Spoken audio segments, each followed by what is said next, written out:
played here really other than during the championship. You're the top of the sport really, and it's the one that everybody has heard of. Even those people who don't play tennis have heard of Wimbledon. So if you're a champion here, then you've really made it. As Joran Ivanisevic said when he won in 2001, he said, before the final, I just said, if I don't ever win a match again, I don't mind. Just let me win this one because I will be a Wimbledon champion forever. Nobody can take that away from me. And he did win. He was a wild card, only the second wild card ever to win the tournament after Boris Becker. So, and he only won once and then sort of got a little bit forgotten about, but he is a Wimbledon champion. He was quite right. Nobody really forgets that. Now, it is centre court. You can see the grass is as green can be, and there are no lines on it. This is also new grass, about 2 months old. And we are right opposite the famous Royal Box. Can you see the sort of wooden doors that come out into that special area? So during the tournament, about 75 people can sit there. They're not all royals. You don't need to be royal, but you do need an invitation from the chairman of the club. And you can get that if you're an ex-champion. Every year they invite about 5 ex-Wimbledon champions. If you're important in tennis nationally or internationally, or work with the charities that Wimbledon supports, or if you're a famous A-lister, an actor or a singer or a sportsman. And the reason that we invite them into the Royal Box is not just because people like their autographs, although that might be a reason, but really, if these very famous people walk around outside, you have seen that some of the areas are very narrow.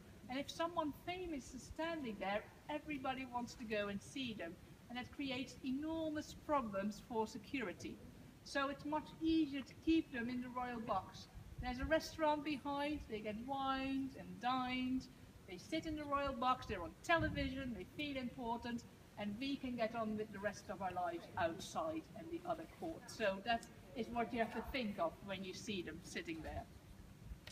Now you may have seen this year, David Beckham was one of the men who sat there during the ladies semi-finals. I happened to be here myself that day and I saw him. It was quite a warm day. He was sat there all day in his suit, literally not a hair on his head moved. It was perfect all day. And then at the end of the day, it was also the gentlemen's doubles semi-finals with Jamie Murray, one of the players. And one ball sort of hit something very strangely, went up all the way towards the Royal Box. And David Beckham, without even moving, just caught the ball like this and threw it back. And everybody was laughing and he was blushing. I think he was a little bit embarrassed, but it was very funny to see. So it was one of those moments that was on television everywhere in the news afterwards. Now, the players will come out. Can you see the doors just under the Royal Box? That's where the players come out. So under the Royal Box is the waiting area. They will have been taken from the changing rooms, and that is our head trainer, Dan Bloxham, who's also our master of ceremony. He will go and pick them up, and he will check if they're dressed in white. Because being dressed in white is part of the club rules. You may have seen the tennis players just on one of the courts also in white. The club is organising the Grand Slam tournament here at Wimbledon, so the club rules apply to all the players who compete, and therefore you have to wear white when you're here at Wimbledon.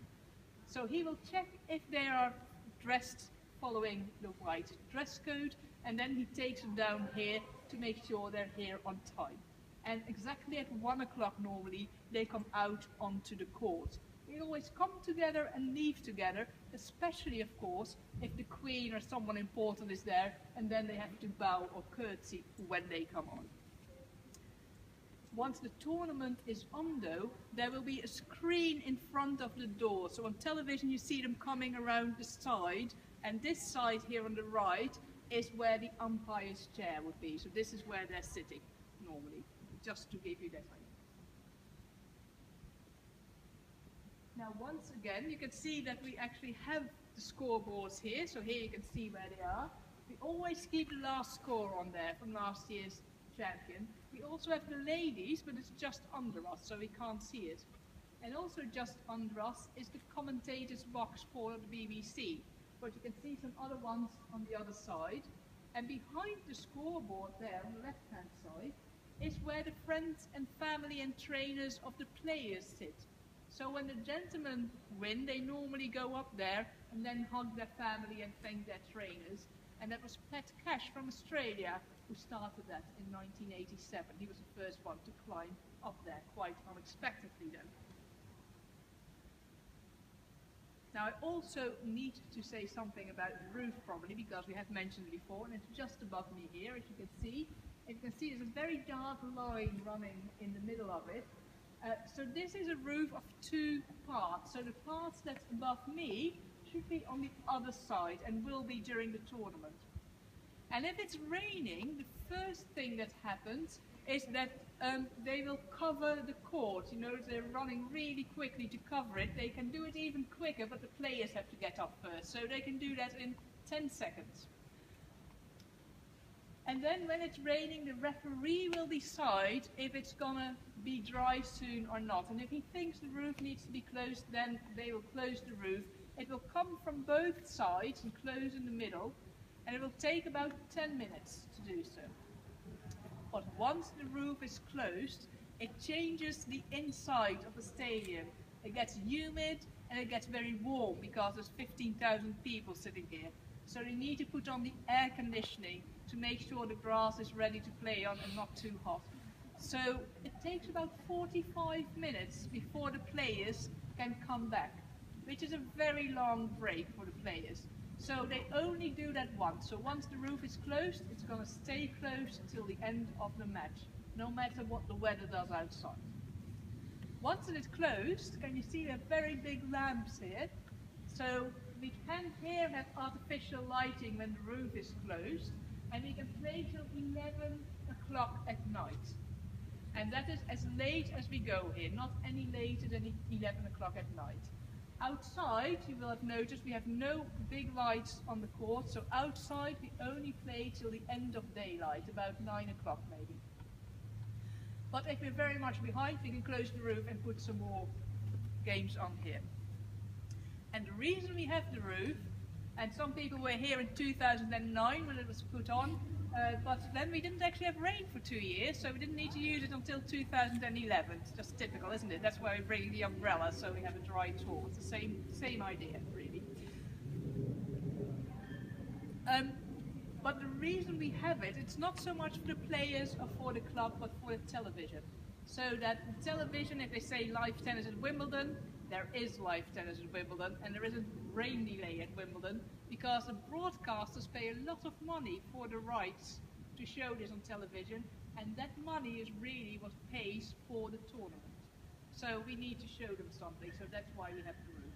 And we'll get the roof of course number 1. Now before we go from here, one last thing I need to quickly tell you. We will move out here and I'll take you back to where we started. And if you haven't been yet, you should really go and visit the museum.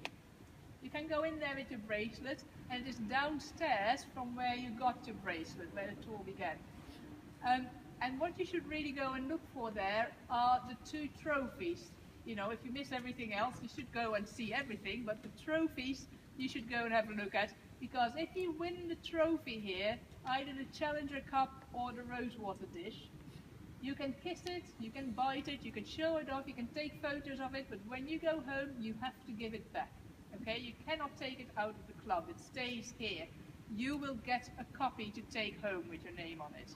Your name will be engraved on the copy here, but it's staying here. So those are both in the museum, so go and have a look at that.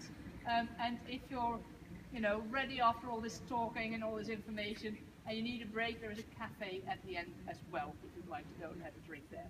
So, if you follow me, I shall take you back to the